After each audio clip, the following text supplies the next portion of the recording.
Welcome to Sisters in Company Talking About It live show. Hosted by me, Dr. Sharon Cradle and Sherelle Higgins. We will be discussing intriguing, intricate, inspirational, informative, and intelligent topics with our individual twists and talents. We will present real stories, real solutions, and engage in real talk.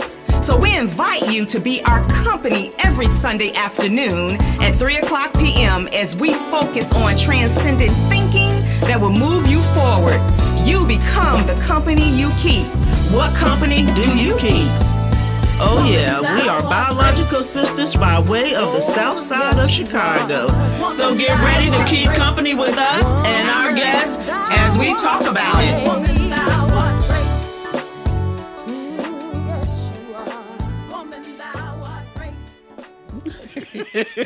Hello, everyone. How are you? Happy Sunday. Hope everyone is having a blessed day. Yes, I hope everyone is having a blessed day. Welcome to Sisters in Company Talking About It. We're about to talk about something. I'm not really sure what yet, but I'm dragging today. So Sharon says she got me covered. Put your notes right here so I can cheat off of them. Well, today is the day that the Lord has made. How about that? Yes. And I am glad to be amongst the living. I think every day that we're alive and we're breathing is a miracle. So thank you all for tuning in, and I'm praying that you are feeling the same way. And as we normally do, we like to start out with scripture. And I'm going to have two scriptures for today, but I'm going to start with the first one, and then we're going to go to the second one later.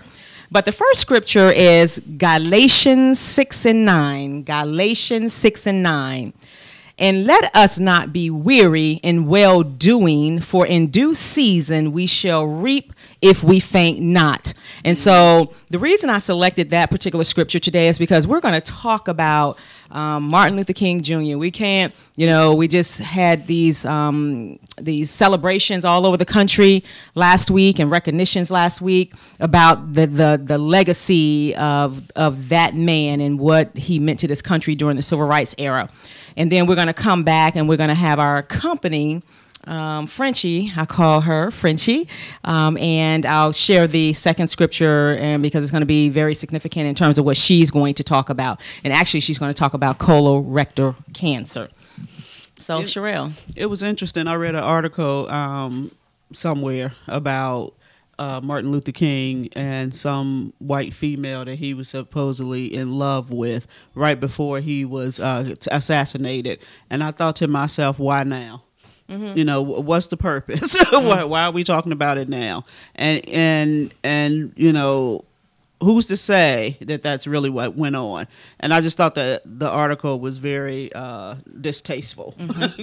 Well, that happens in life right now. Mm-hmm. People are trying to always discredit people that are trying to do good.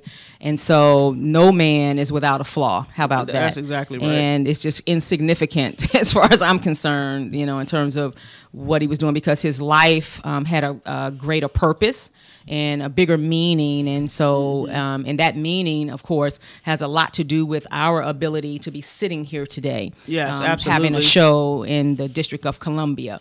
Before we go to MLK, how was your week? What did you do? And you did anything exciting? Yes, we went out on date night last night with another Virginia State couple, Kathy and Frankie. And Kathy and I decided to let the men plan what we were going to do and where we were going to go. And I'll tell a quick story. Kathy told Frankie that we should go see Tyler Perry and Taraji P. Henson's new movie.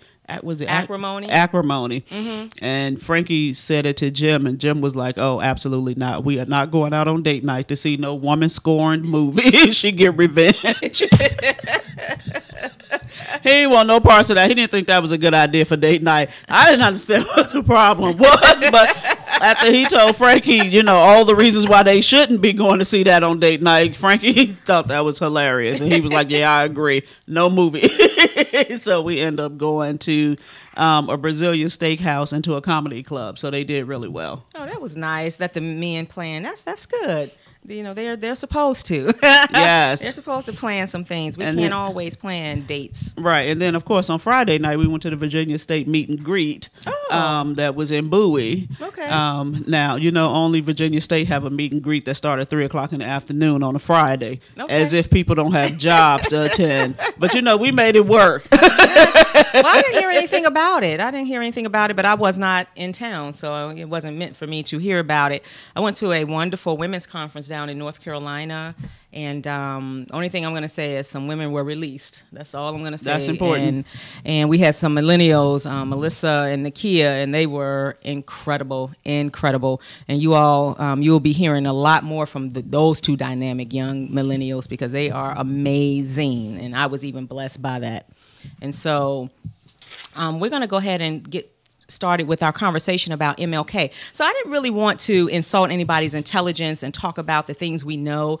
I just really wanted to do a summary of the man because he was a man. We know all this stuff that he did, and I thought his little bit of his history was pretty significant and interesting. And I think we need to start with the fact that he only lived 39 years. Right. So what I'm going to share is what he was able to do in 39 years. And so as I thought about myself, I'm thinking, so what are you doing with your life? And you have so many more years than what Martin Luther King had, and he was so impactful. So what are we doing with our lives to make an impact, to leave a legacy for the next generations to come? So that's just something to think about. But of course, we all know he was born on January 15th, 1929, which is my birthday, January 15th. So that's why we all know that. And so he was born in Atlanta, Georgia. And I did not know this. His original birth name was Michael Luther King Jr. And he changed his name, and I'm not sure why. I couldn't find why he changed his name from Michael to Martin. Very interesting. So I'll do some extensive research on that and come back to you on that. And of course, he came from a long tenure of pastors of the Ebenezer Baptist Church in Atlanta, Georgia. He graduated from, of course, segregated high school in Atlanta, Georgia, at the age of 15. Think about that. Most kids go to school as a ninth grader at age 15. Right. So he's graduating from high school at the age of 15. That's just remarkable. In 1944, he received his bachelor's degree in 1948 from Morehouse College. He did college in 4 years, y'all. Yes, he did. So that's remarkable in itself. He did high school, I guess, in 1 year. Yeah, who knows what age he was when he went to high school. And no doubt. So he graduated from high school early. He went to Morehouse for 4 years. His father and his grandfather both graduated from Morehouse. So they were Morehouse graduates. He went on to a theological school that I wasn't familiar with called Crozer Theological Seminary School in Pennsylvania, where he was elected, think about this, the president of the predominantly white senior class. Oh, wow. Interesting. He was awarded a Bachelor's of Divinity in 1951. He won a fellowship to attend Boston. Think about this, Boston University, and completed his doctoral degree in 1955 from Boston University. That's where he met his wife, Coretta Scott at the time. And of course, from that union, we all know that they had 4 children. Yes. Then, as life would have it, he ends up taking a leadership role, actually, for the first great Negro nonviolent demonstration of contemporary times in the United States, where they launched the bus boycott. And so we all have heard about the bus boycott. So they launched that. And what really blew my mind, when I think about all of the images that we see on television about the bus boycott, it only lasted 382 days. It seems like when you look at pictures and you go back in history that it lasted a long time. Right. So it was just a little over a year time that bus boycott lasted. And during that time, his house was bombed. He was assaulted, and then, of course, in 1956, the buses were desegregated based on the ruling from the Supreme Court. And so I want to skip down and talk to you now. We're at 1957 to 1968. So think about this. This is 11 years. 11 years. Between 1957 and 1968, King traveled over 6 million miles to address inequality and to protest. He wrote 5 books and published numerous articles. He directed the peaceful march that we all are so familiar with in Washington, D.C., where he gave the famous I Have a Dream speech. He was arrested upwards of 20 times and assaulted. He was awarded honorary degrees, actually 5 honorary degrees within this 11-year time frame. And he was awarded the Nobel Peace Prize. And with that Nobel Peace Prize came a cash award of like $54,000. What do you think he did with that money? He gave it back to the community. He gave it to the community. He gave it back to help further the civil rights movement. And then we all know on April the 4th, 1968, he was assassinated in Memphis, Tennessee at the age of 39. And you know, I told you all at the beginning of the year that the word that's killed the unarmed black man. Yeah, unarmed. Yeah, and so nothing is new, right? right. And so there's a lot of debate in terms of why and who and all that. But the bottom line, I was thinking, I said, it's just perspective. 39, and the impact, and 50 years later, here we are still talking about the impact that this man had. He led voter registration drives, you know, to make sure that we have the right to drive. And everything was done in a nonviolent manner. Yes. Nonviolent. And I thought about that. I said, wow, we all need to be striving to try to leave some type of impact on this world so that when generations that are coming behind us, when they come to this place, this time that they're going to be in, that they can see that we cared as much as he cared about the well-being of all people. Absolutely. And so when you posed the question earlier, what are you doing?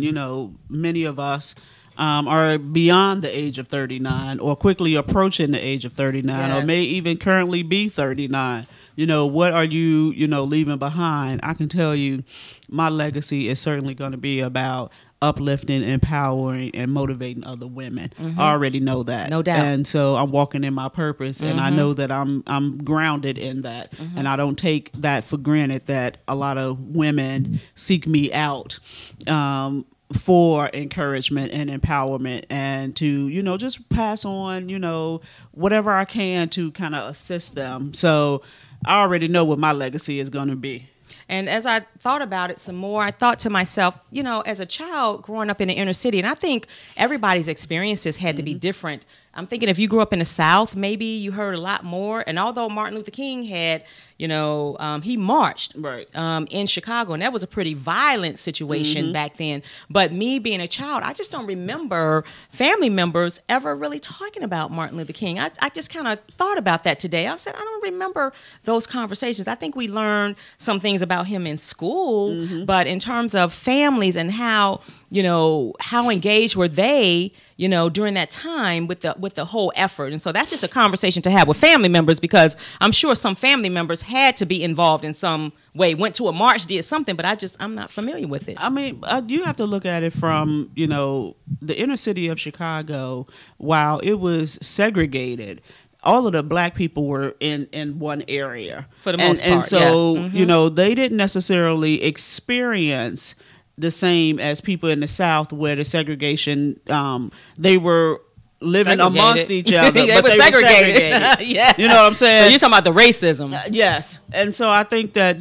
people who grew up in the inner city may not have had the same type of experience, and that while they certainly experienced discrimination in the workplace and places like that, when they came to their houses, they were separate and they were all together. And so it might have been just a little bit different. So so for our listening audience, if you all would like to call in and just kind of, join us in that conversation in terms of, what do you remember? I know my husband, Ira, he talks about, some things that he remember because he grew up in North Carolina and had a grandmother who was conscious, and had family members that were conscious, and they knew how they could travel and how they couldn't travel up and down the Eastern Seaboard. And so, it would be great to have some other people to call in and just kind of talk about your memories about that. But what I wanted to talk about was Martin Luther King. There's a book called Martin Luther King on leadership. Martin Luther King Jr. on leadership. Inspiration and wisdom for challenging times. And the reason I brought this is because of the subtitle. Challenging times. We're still in challenging times. Oh, absolutely. So what are we doing? How are we dealing with the challenges in our life, whether it's personal, whether it's professional? How are we really dealing with it? And what I wanted to just kind of read. We use social media. Yeah, I wanted to talk about it. Because some of the things that he talked about in this book are relevant for today. And I think there's just some great strategies for all of us to kind of think about and to glean from if we're having challenging times. So when you look at the table of contents, he says, you know, in challenging times, you have to be prepared to lead. So what does that mean? You have to first listen and lead by being led. Is that powerful? Yes, a good leader knows when to follow. Absolutely. You have to persuade through love and nonviolence. And we all know about the power of love and what love is able to do when all of us are acting in that manner, particularly during a challenging time. So I'm going to hold this thought because we do have a caller, and I'm going to take this caller so that we can get their comments and questions. Hold on. Hello, welcome, caller. Can you hear us, caller?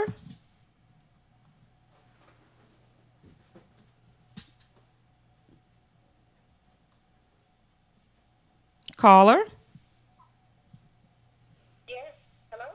Hi, I'm not sure why we can't hear you. I can hear you. Can you hear me? Oh, hi. Shalom, this is Deirdre. Yes. Oh, hold on, Dee. Hold on.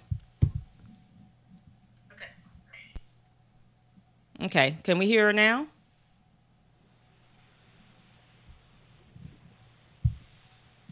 Hello? Yes, Yes, hi. There you go.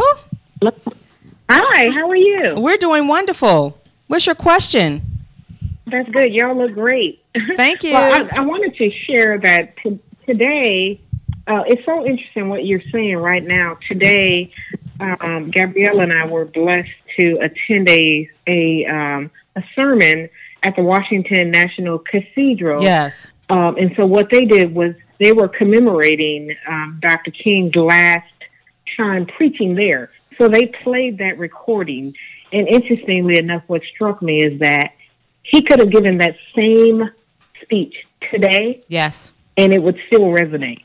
And he just talked about how he told the story about, you know, people talk about Rip Van Winkle being asleep for 20 years, but the part they forgot is that he was on the mountain when there was a revolution going on. And he just talked about how people that day, at that time, were sleeping through a revolution, and how change was happening and people just were not woke. And it just struck me that here we are today, 50 years later. He was speaking about, even during this sermon at the National Cathedral, it was eerie. It was like he was there with us. But he was speaking about coming back in a couple of weeks.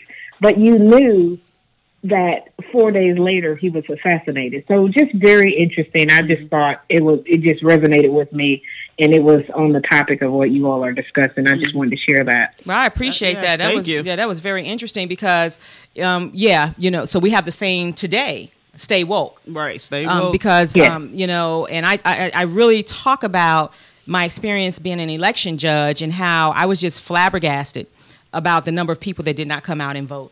And so we just become, I don't know if we're becoming apathetic. I don't know what it is, and just uninvolved and just sleeping and just letting people run the country and put policies in place that are not necessarily beneficial for us or the general population and as a whole. And people are just, some of these politicians are just focused on them, and some of the policies that they're putting in place it's going to have some devastating impacts on a lot of our communities.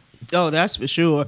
But you know what? If they passed something that said we couldn't vote, then that's when we would get involved. Right. So let me ask you something, Deirdre. Thank you for calling in, but you grew up in Detroit. Do you recall growing up in Detroit, any conversations, any activities maybe that your family was involved with? Did you all have conversations around what was happening around the Civil Rights era? No, I didn't really. I mean, it's funny because I think back to, and now, interestingly enough, my Aunt Mabel, she always told stories of that time, and I have friends now who talk about it, but when I was growing up, no. Because Detroit is very segregated. People can say that it's not, but, Michigan is very segregated. To me, not segregated, but what's the word I'm looking for? Maybe it is. That may be the right word. Where it's black people live in one area and white people live in another area. It's not like this. It's not like this DMV area where you have kind of the melting pot for real. Right. But there, I think there in the Midwest, I don't know if Chicago is like that, but Detroit is very much like that. Where in Detroit proper, it's very, very much predominantly black, and when you go out to the suburbs, it's predominantly white. Yes, Chicago's like that too. It's very similar.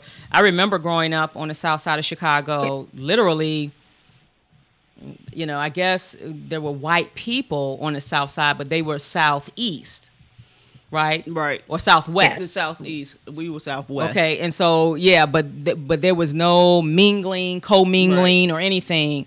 And, you had your, different Hispanic communities. They were even segregated amongst themselves. You had your Jewish community. So everything was just segregated.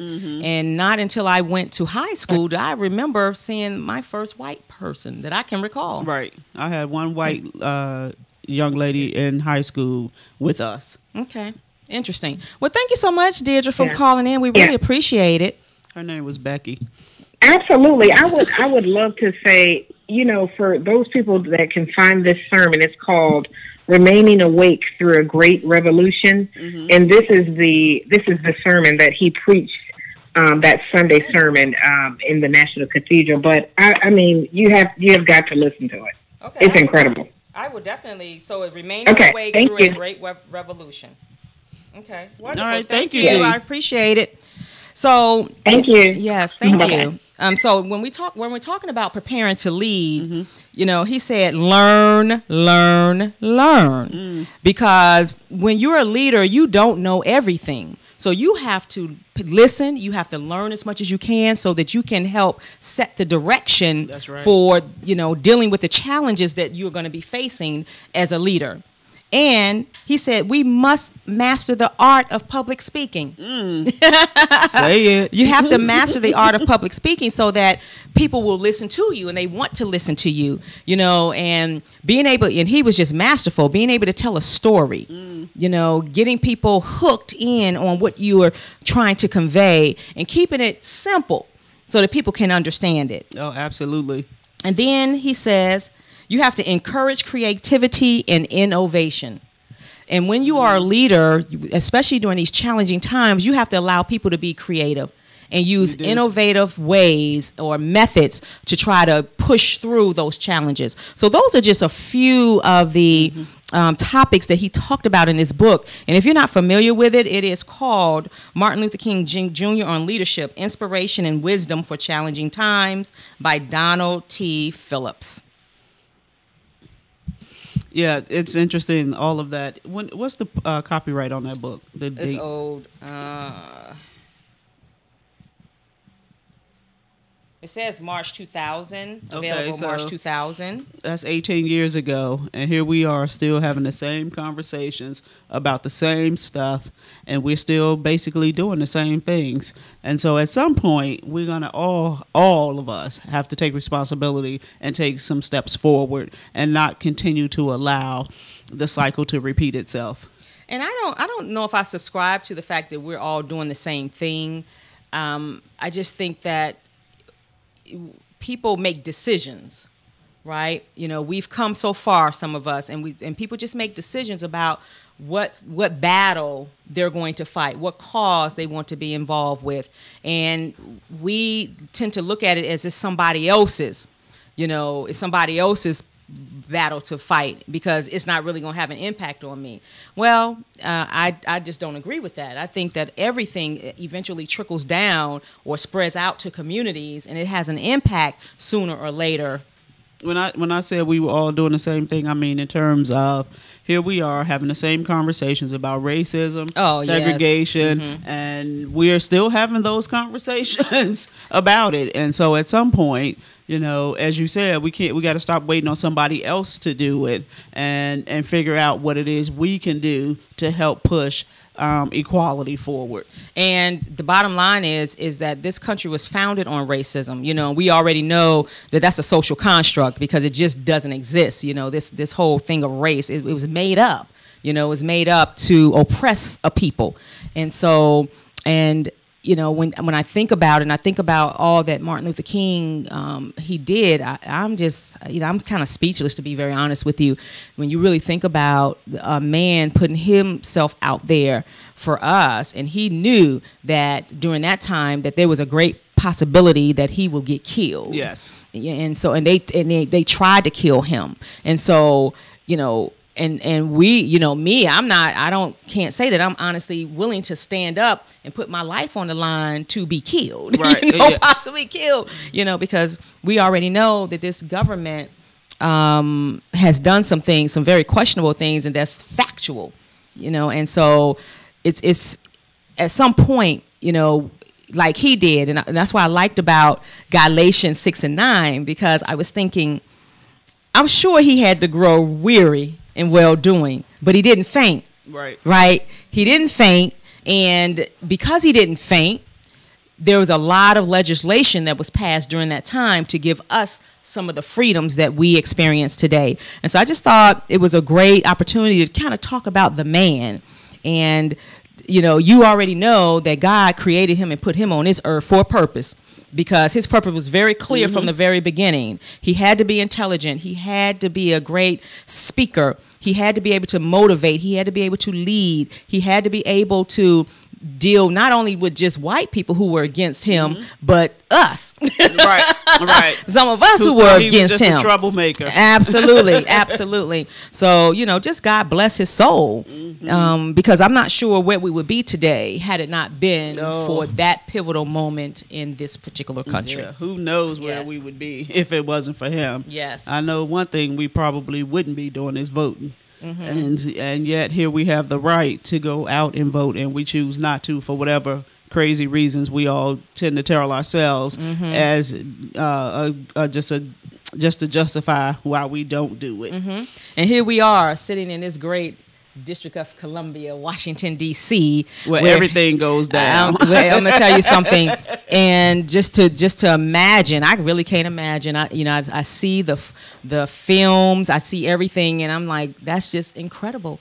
And, you know, they're talking a lot about how, you know, the town was on fire during that time when he was assassinated, and just that whole experience in terms of what that was like. And then you see the images of them, you know, when he did the I Have a Dream speech, just the number of people, unbelievable, you know, who didn't necessarily have the means that we have today. They walked. They carpooled, they begged, they borrowed, you know, but people were here because they knew that it was something great happening. And so, and that to me, I'm going to sum this up in terms of leadership. Where are you going to be when history is written? You know, where are you going to be when history is written about where we are today in this country? And what you realize about great men and great women like Martin Luther King, those kind of folks, they understood history. Yes. They understood their mark in history. They understood that if they didn't take the opportunity at that point to make a difference, then they would have missed out on a great opportunity in history. Absolutely. So we're going to go to break. And when we come back, we have our company join us. Yes. And you don't want to miss it. Also, we want to remind you to log on to listenvisionlive.com. Yes, please. Yes. And also, those of you all that are on Facebook, be sure to log on, and you can stay with us on Facebook Live as well. And then when I come back, I'm going to read a comment I just saw on my Facebook feed that I think is very interesting from my brother-in-law, and then we'll introduce our guests. So see you shortly. All right.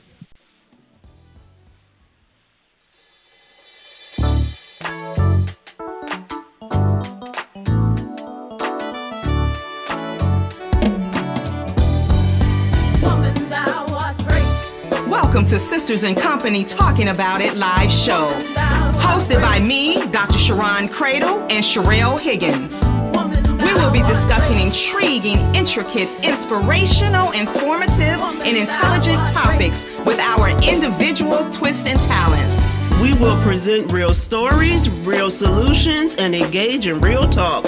So we invite you to be our company every Sunday afternoon at 3 o'clock p.m. as we focus on transcendent thinking that will move you forward. You become the company you keep. What company do you keep? Oh yeah, we are biological sisters by way of the south side of Chicago. So get ready to keep company with us and our guests as we talk about it.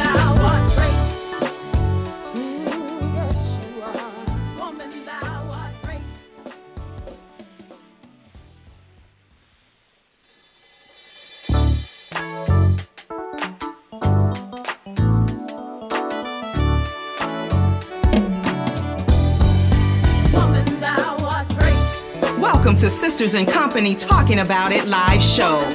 Hosted by me, Dr. Sharon Cradle and Sherelle Higgins. We will be discussing intriguing, intricate, inspirational, informative, and intelligent topics with our individual twists and talents. We will present real stories, real solutions, and engage in real talk. So we invite you to be our company every Sunday afternoon at 3 o'clock p.m. as we focus on transcendent thinking that will move you forward. You become the company you keep. What company do you keep? Oh yeah, we are biological sisters by way of the south side of Chicago. So get ready to keep company with us and our guests as we talk about it.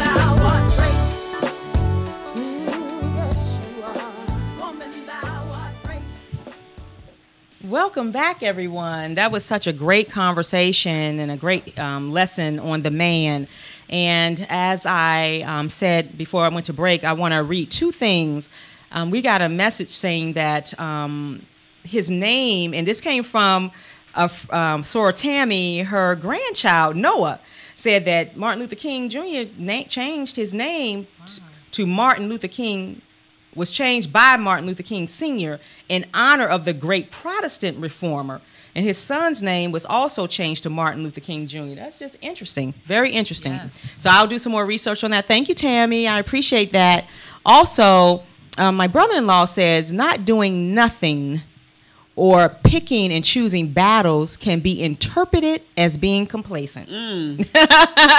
Yes, that's powerful.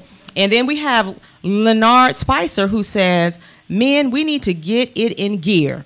Protect, produce, and provide for all of our women, the backbone of this culture. Enough is enough. Listen, what did you contribute? Let's go, men. Yes, and so that's what we're here to do, to challenge each other, to think differently, to do different. And I was having a conversation with Walida earlier today about, mindset. Everything is a mindset.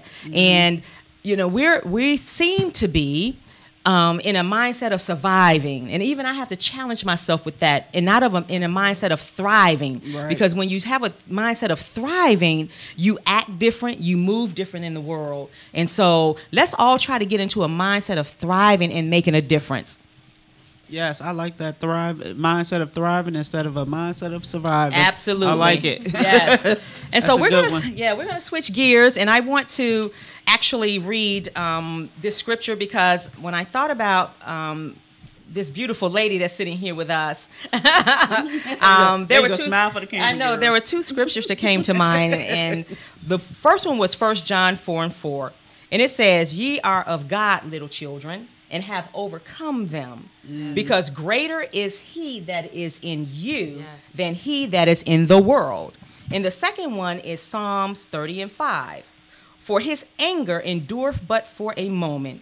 In his favor is life. Weeping may endure for a night, but what? Joy cometh in the morning." And so you'll understand why I selected those two scriptures in a minute, after our guest introduced herself, Frenchie, Sora Frenchie, and just her whole testimony. And we're going to talk about colorectal cancer.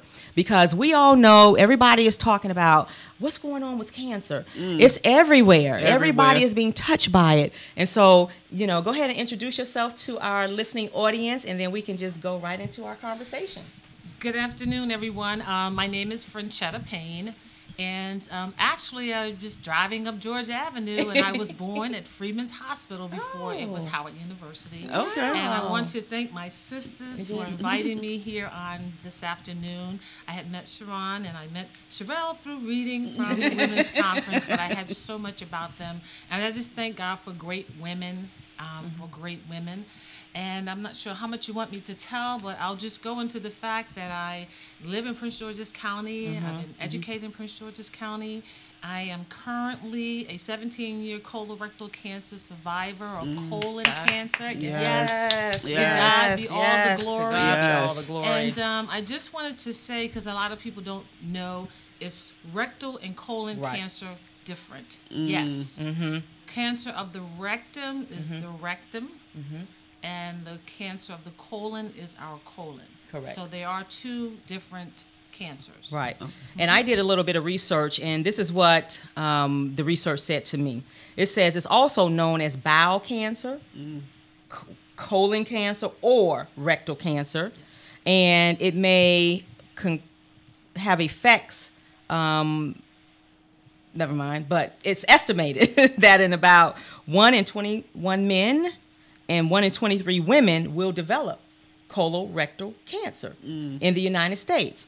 And it is the second leading cause of cancer death in women and the third for men. So let's talk about, tell us your testimony in terms of, you know, you 17-year survivor. How did you find out about it? What was going on with you and where you are today? Okay. When I walked in, you were talking about Martin Luther King. Yes. And at the age of 39, his life ended. Yes. Well, I was diagnosed at 38, soon to turn 39. Wow. Okay. So when you said that, it was and that was a wow. And in my bio that I have online, it says at the normal age of 38, 39, for some women, you're getting married for the first time. You're working on a master's or a doctoral degree. Yes. You're doing anything but taking chemo. So what happened, I was always pretty much smaller than what I am now. But girl, weren't we all? But we rocking it like this now. 8 or 9, about size 8 or 9. And what was occurring, I wasn't so much tired, I was just eating lots of ice. And this was the day of Target Marts, the garage, the gas stations having sodas. So I was always going in there getting ice and just chewing on ice.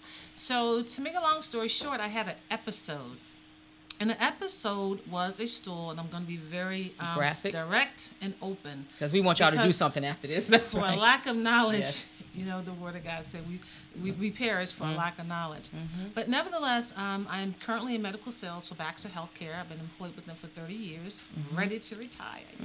Girl, me too. And so I was leaving the VA hospital after doing an in-service, and I felt this, I have to go. So I stopped at the McDonald's on, I think it was 295. And all of a sudden, this episode, it's a store. And what happened, I had hamburger meat the day before. You know, you have meatloaf with the red ketchup sauce. And I took some medicine. I had a cold. And all of that came out. When I say it scared me, it scared me. So I cleaned myself, got in my car, and drove about 45, 50 minutes to Upper Marlboro. And my grandmother raised me. I'm a product of a grandmother. So I said, Mom, this is what happened. And I was like, wow. So nothing was there. I did not want to go to the emergency room because you don't go to the emergency room on Friday nights and Saturday nights. Right. So what happened, about maybe a month later, I was at a hospital, Washington Adventist, ate something, and that night, googly, the rolling of the stomach. So I did go to the emergency room. They gave me Cipro, Benadryl, and sent me home. They said I had food poisoning. So the episodes stopped. It's just that I said, I'll just get this checked out with my regular yearly female checkup. So I went to my doctor. I was in an HMO. I will never be in an HMO ever, ever again. So I made the appointment, and he canceled it. I scheduled another appointment, and he canceled it. So I asked the nurse, I said, well, why is this occurring? She says, well, he don't really want to look at any rectums right now. Offensive. So I see why people just get tired and fed up, and they just expire. So I made another appointment, and he did not want to give me a colonoscopy. Again, I'm 38. He wanted to just give me a sigmoidoscopy, which showed the left side of the colon. And what would happen if that had occurred, he would have missed it. My cancer was in the transverse, right under my breast. So I proceeded, I came back to the doctor's office because 17 years ago, it took you about 6 months to get an appointment under with HMO. a specialist. Yes. So thank God for my wonderful PA, physician assistants. Shout out to you all. You all are great and mighty people. And I went back to the doctor's office after so many repeated times. She said, Franchetta, take this referral and go and get a colonoscopy. Down the street, there was a new endoscopy center. Now I'm in healthcare. So I went, I had the colonoscopy. And you know, when you have a colonoscopy, they wheel you out. The nurse and the doctor, they were scaring me to death. It's pain, you got to see a surgeon. You have a tumor, it's like 6 centimeters large. You have to. Now, they were shocked because I was so young. Right. But to find a tumor that size, make a long story short, this physician wouldn't see me because I had had a barren enema. I called the hospital center because someone recommended him. They could not see me. I called Georgetown. They could not see me. I'd already called Howard, but that's another story because of the barren enema. So the hospital center called me back. And when I went in to see Dr. Smith, when he put my results up, automatically he said, it's cancer. Shocked. Were you alone at that time when he... I was alone, but prior to that, the doctor who received the report, I was driving home from work. He says, Ms. Payne, do you have a minute? He said, I want to give you your results because I have to go out of town this weekend. And he said, the pathology report says you have cancer. Over the phone? Over the phone. Oh, my goodness. Oh, wow. So, my goodness. I proceeded to see Dr. Smith, the Washington Hospital Center, Dr. Stahl, and Dr. Bashir wasn't my physician at the time. So they did not want to cut me because I was so young. So they wanted to do it laparoscopically. My tumor was like a mushroom, an upside down mushroom, and it was just hanging. And they wanted to see if they could just cut it and then, move on. But I would have bled to death. So I had 3 colonoscopies prior to surgery. And so after the surgery, it began 26 treatments, chemotherapy, every Friday. And I was told to go to a small infusion center. I'm young. I don't want to be around people that are, different levels of cancer, let's say that. So my physician that I went to, I was referred to her because my doctor first told me I was anemic. And back 17 years ago, you would receive the iron in your buttock. Okay. And you have to get 15 shots in a row. Well, I worked. So it took me about a month or so. After the shots of the iron, tired again, eating ice. So there was a problem. So this is the same oncologist that I went to, the one that I had the iron shots from. And 26 treatments. After the 10th treatment, I said, I can't do this. I need a break. And my doctor, Dr. Van Kentraman, the best oncologist on the east side of the U.S. And so she called me Franchita because she could not pronounce my name. And she said, you can't stop. I said, really? I can do whatever I want. And I took a break. And one of the elders said, you can't see 26 treatments, Franchetta. You have to see one at a time. So I was just seeing 26. At the end of December, this will be all gone. but not so. There was a lesson for me in all of this. I never thought I was going to die. My family and friends, I think, thought I was going to die. Yeah. But I knew that this sickness was not unto death, but Yes. God himself Yes. gets the glory. Yes. And so people see the glory, but they don't know my story. That's right. So That's here right. I'm sharing my That's story. right. So you were given some statistics, and I just wanted to add on to that as I put a pause on the 26 treatments. Okay. 140,000 people will be diagnosed with colon cancer in 2018. Of those 140, 56,000 will die. Oh. Of all the cancers, colon cancer can have the least mortality if it's caught in time. That's right. I was stage 3. Stage 4 is when it metastasizes in your organs. So I just thank God. I thank God for my experience. How about that? So here we are today. I've learned and understand that colon cancer is the second leading cause of cancer-related death. More people die from colon cancer than any others except breast cancer. Right. And the reason they die is because the symptoms are so silent. Yes. They're silent. And so, and you would not have ever really thought about getting a colonoscopy because you don't have a family history or... Well, we're going to talk about family all right. history too. Okay. But no, the episode. Yes. And then I would go to Orlando every year. And one year I got on a roller coaster. You know, you get 30 or 40, 30, I was 38, so in my 30s, I'm like, wow, this is kind of early not to be able to ride the roller. What happened, it irritated the tumor. Okay. I was so sick, I had to sit down for like an hour in Orlando. So at 38, the stool, probably about 34 or 5, the irritation with the rod. But it was so silent because that was it. One here, another one 2 years later. And the doctor, Dr. Smith, said that my tumor had been there for a while. See? It had been there for a while. So the symptoms, the anemia was there. There was no blood in the stool because I have always been one to look. But I know there was no blood because when you wipe, you have nothing. Right. Change in bowel habits, I didn't see any. My grandmother was a diabetic. She had high blood pressure, so our food intake and cooking style was a little different. Unexplained weight loss. I thought I was always the same size. However, now this one I missed, we took a family portrait, and the photographer said, put your jacket up. It's like falling off. I never realized it, but when I look back at the picture, my jacket was falling off for me. Because you have lost so much weight and didn't realize it. Again, symptoms are silent. Yes. So those are just some of the things that happened with myself, why I did not see. But I say to everyone that's listening on today, colon cancer does not discriminate.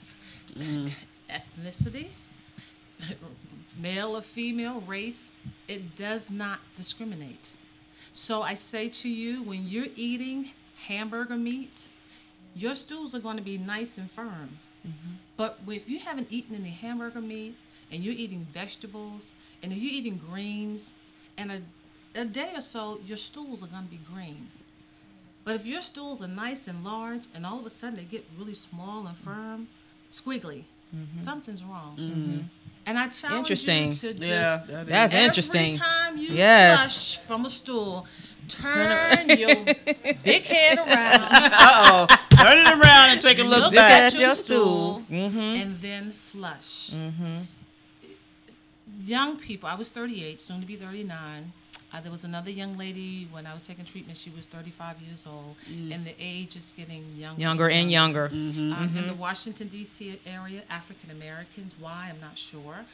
Diet is key. But for me, I mean, I'm talking 17 years later, I'm still looking, okay, where did this come? How did I you later get it? learned it was hereditary. Oh, wow. I later learned. But we talk about family secrets on here. And we're going to talk about it some more, that families don't share information with us about our health. So I think some where- families just don't even know what the shit. They just don't even know because so much stuff is made up that they don't even know what's really true. And I'm so glad True. you said that. So whenever I speak a lot for the Washington Hospital Center. I'm on their brochures for colorectal cancer.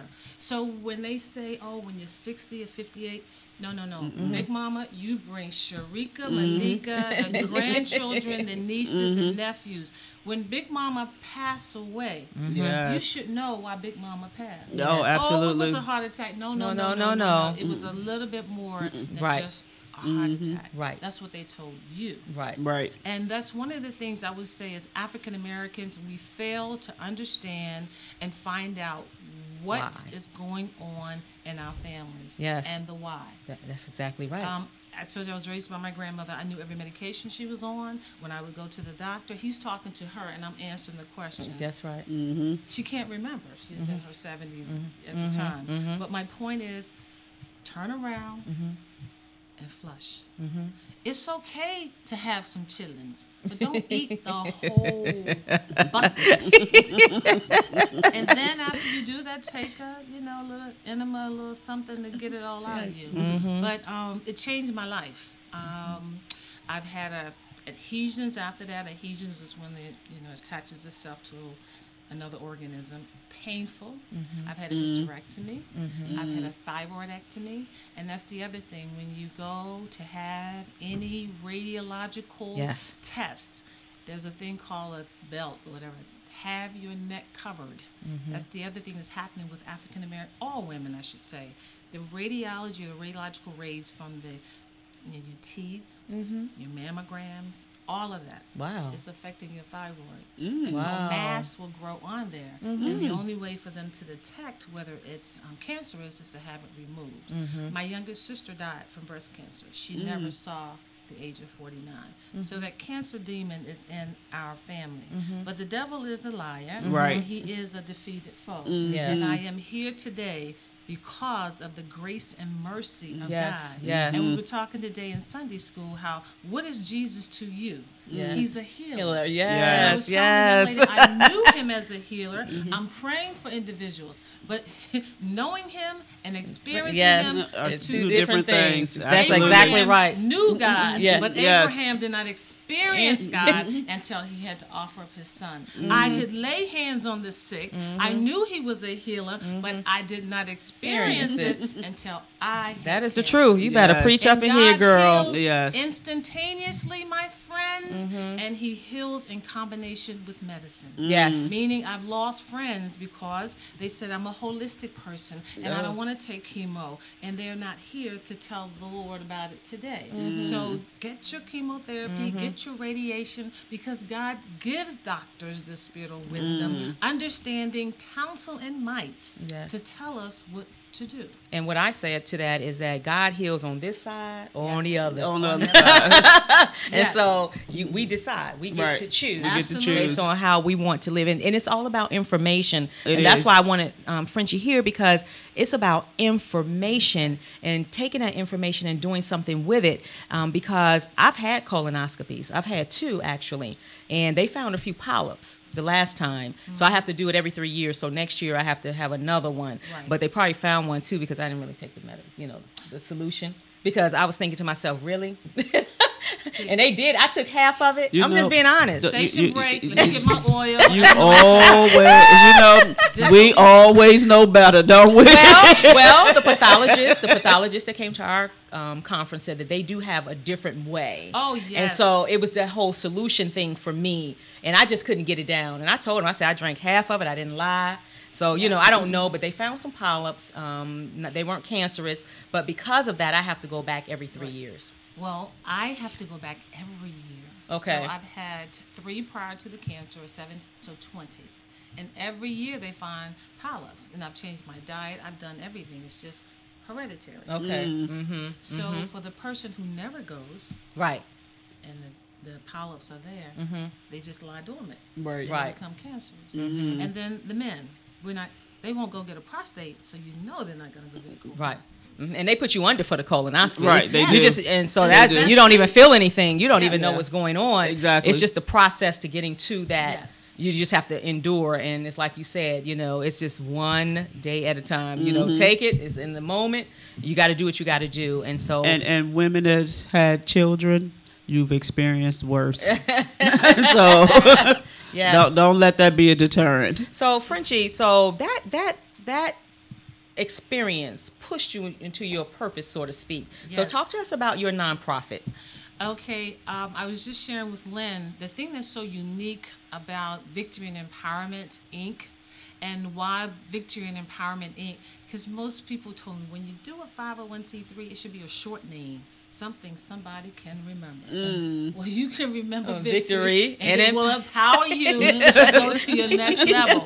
So Victory and Empowerment is a 501c3 to bring about colon cancer awareness. And then I offer support services. So you would say, Franchetta, what are support services? For example, if you all know someone, they can do everything, they have everything, but you know what? I just can't squeeze this 2 cases a month of insure in my budget. So that's where Victory Empowerment comes in. Say, for example, in the DMV, there's a mother and a husband and children, but Big Mama just don't have a way to get to chemotherapy. Right. Victory and Empowerment, we set a little relationship with the Uber driver, and you do what you have to do. So support services Yes. are providing That's those most services, important. yes, to cancer patients as well. But as I told her, I was saying most of these 501c3s with health issues, it's because someone in their family passed away. Yes. But hon, I'm alive Live. to tell Tell my the story. testimony. Yes. And that's the difference with Victory and Empowerment. And on my website, there are two hands, and it's a baton. And if any of you ran races, which I did, you take the baton And you and pass you pass it. it. Yes. And that's what Victory and Empowerment is. I pass the information on to you, Sherelle, and you pass it on And to I us, pass. and we become empowered Yes, that's Absolutely. it. colorectal cancer, and then we all live, and we all have our 501c3s, and we all have our little radio live stations. So that's what we do. Yes, yes. So if I had not gone through that, I would not be sitting here Talking today. about that. Right. And I think that's one good thing about this show is we are really going to be talking about things that we don't normally talk about in our community. That's right. Keeping it real. And taking care of ourselves is just something we don't normally talk about unless it's in a negative way. Ooh, girl, look at you. You didn't gain weight. Okay, well, so did your mama. Whatever.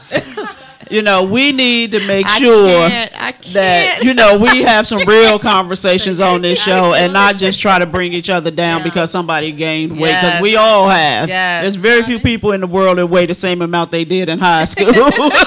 So, Well, That's right. well, because if they Yes. haven't or not, most of them are sick. They're Yeah. going through that's chemo, exactly they're right. having Something is going on. Yes. So take the weight down. And so I was talking to someone last night about, somebody was saying they saw a lady walking down the street and they body shamed the woman, and I just couldn't even understand it, and so trying to educate people about, depending on where people live, we were going to talk about this on the show one day, but the food is not the same Right. quality. That's right. And so people got to eat what they have to eat. And I just remember during the economic downturn when going over to the commissary, and parents are just trying to feed their children. So they had every processed food item in the basket. And that was alarming to me. It gave me perspective because I started feeling a little guilty, because I'm walking around getting, the fresh vegetables and Can't everything. afford it. So it's I know, and it's perspective. very expensive. And It's so very we expensive know to that eat food healthy. kills. We know that. And everybody doesn't have the same access to quality foods Right. that we have. And so, Sherelle, you're right. We're not going to body shame people. We're not going to blame people. Health is, your health is everything. I'm just sorry. It absolutely It's is. everything. And yeah. I would tell people every Friday I would have chemotherapy. So Friday I'm sick, Saturday I'm sick, Sunday I'm sick, Monday. But on Sunday I would go to church. I would get up, I would hot curl this side of my hair, lay back down, back up. Had money. I'm in sales. So I was making money. I could not spend it. We went to Pentagon City one day. I told my sisters, if you don't hurry up and get up out of here, I'm driving myself home. Sick. Sick. I'm talking sick. Can I just say this, though, about victory? And God never promised that things would be easy for us in life, but He did promise us what? The victory. And the victory is in the mindset. And so it's a victory in the belief. But, you know, in our church, we always say, you don't even look like what you've been through. You don't look like what you've been through. You see the glory. That is but exactly you don't right. know my story. That is exactly right. My goodness. Yes, And wow, you see look the at the glory, time. And but you don't know my story. yeah, so thank you for coming on Yes, and sharing thank that you. information That was with great. us.